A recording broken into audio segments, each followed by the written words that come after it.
Les députés nationaux ont décidé de proroger pour la troisième fois l'état de siège dans les provinces du Nord Kivu et de l'Ituri.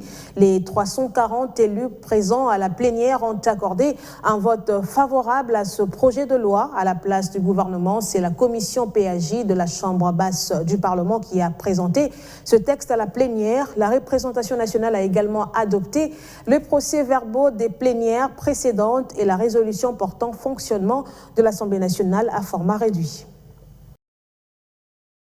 Ce sera pour la troisième fois que l'état des sièges soit prorogé au Nord Kivu et en Ituri. Les 340 élus nationaux siégeant au cours de cette séance plénière ont accordé un vote favorable à ces projets de loi portant prorogation de l'état des sièges sur une partie du territoire national. Adopté par le Sénat en première lecture, ce projet de loi a été transmis à l'Assemblée nationale pour une seconde avant sa promulgation par les chefs de l'État. Le speaker de la Chambre basse du Parlement a saisi cette occasion pour rappeler à la plénière qu'il s'agit d'une nouvelle matière de la troisième prorogation qui devait préalablement être inscrite au calendrier des matières de la session en cours, bien entendu après avis favorable de la conférence des présidents tenue récemment.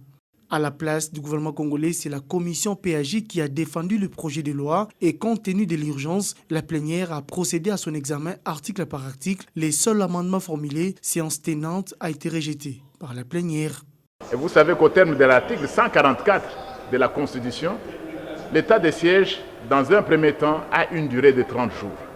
Et après tous les 15 jours, l'état de siège peut être prorogé, parce que l'Assemblée peut également y mettre un terme.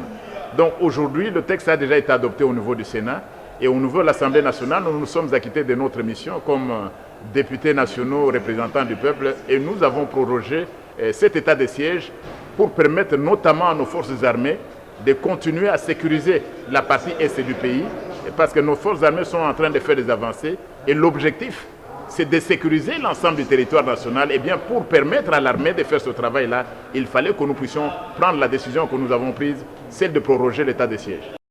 Pour lier l'exigence constitutionnelle au devoir sacré de sauvegarder des vies humaines, le bureau, en accord avec la conférence des présidents, a estimé nécessaire de proposer que l'Assemblée nationale fonctionne durant cette période en format réduit, lequel sera représenté par les membres du bureau, la conférence des présidents élargie au bureau des commissions, des groupes parlementaires et au bureau du comité des sages.